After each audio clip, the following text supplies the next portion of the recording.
Bonjour à tous, bienvenue sur Blog Automobile. Ce week-end, on est dans le Var pour le rallye du Var avec Abarth. Donc comme vous le voyez, on va pas dire que la météo est au beau fixe.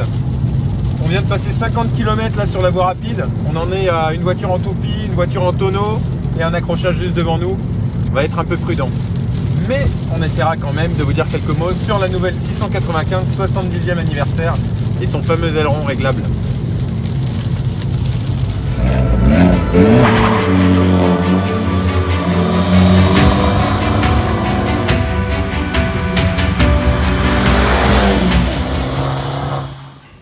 Concernant le design, Abarth a vraiment fait quelque chose de différenciant et c'est notable pour une édition limitée, c'est franchement sympa. On se retrouve avec un vert Monza, couleur exclusive, qui est censé rappeler les débuts en compétition et les modèles un peu rétro de la marque, et surtout un kit carrosserie de couleur contrastée en gris. Alors sur photo ça rend pas forcément très bien, en vrai franchement je vous promets que c'est plus sympa. On a également le petit Scorpion de la même couleur contrastée et on retrouve des badges exclusifs 70e anniversaire avec un look plutôt rétro également. Ils reprennent la police, la topographie des premiers badges Abarth. Et enfin, la nouveauté, c'est vraiment, ça peut paraître anecdotique pour beaucoup d'entre vous, mais c'est ce béquet qui est réglable dans tout 12 positions et qui permet d'ajouter jusqu'à 42 kg d'appui à 200 km/h. Bon, on va être clair sur le rallye du Var, sur ces petites routes, on n'a pas pris 200 km/h. Peut-être qu'on a eu 5 kg d'appui en plus. En plus, il faut le régler avec une clé Allen ou un tournevis. On ne s'est pas amusé à le changer sur ces 12 positions. Et on retrouve enfin les freins Brembo avec les jantes spécifiques à la Competizione parce qu'il faut le rappeler, la base de cette voiture, c'est une 695 Competizione.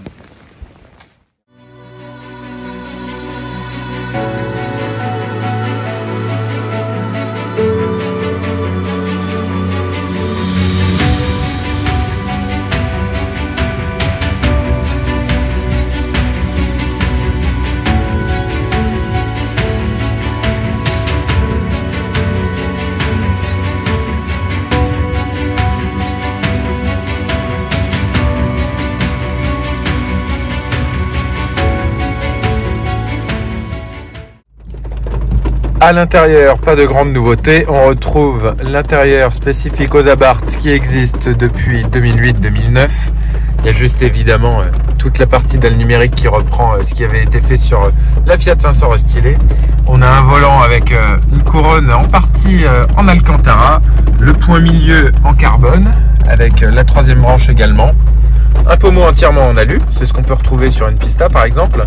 Et on retrouve avec joie les sièges Sabelt qui sont très jolis, très bonne finition avec le petit drapeau italien en haut, voilà ce qui marque la différence sur cette édition limitée.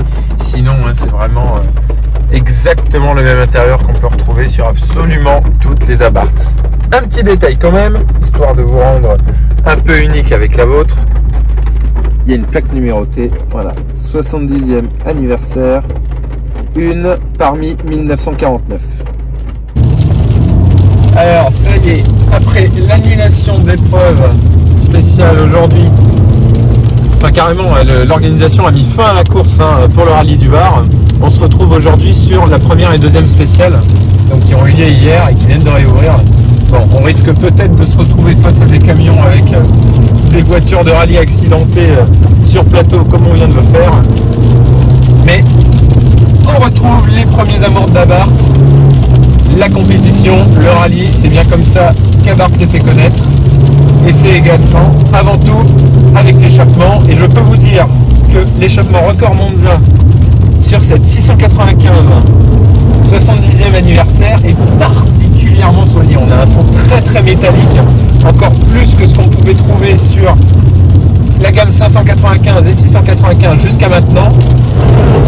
Sur des versions comme la Rival, et vous pouvez retrouver évidemment l'échappement Abarth, mais vraiment celui avec la sonorité la plus métallique, la plus typique, c'est bien celui-ci.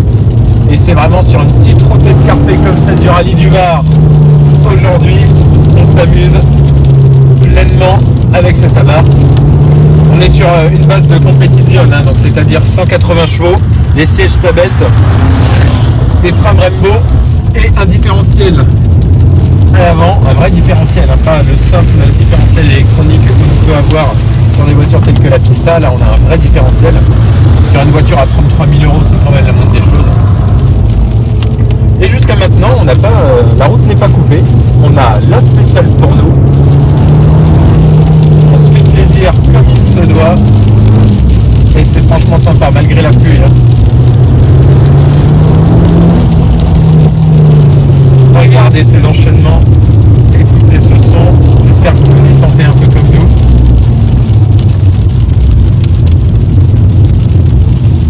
Autant j'aurais pas pu faire voiture ouvreuse, autant là on ferme la route, donc on est tranquille, à moins qu'il y ait notre abarque qui nous rattrape dans le rétro.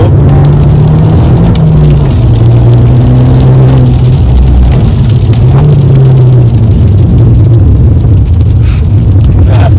Alors forcément, vu comme c'est mouillé, ça cire un tout petit peu.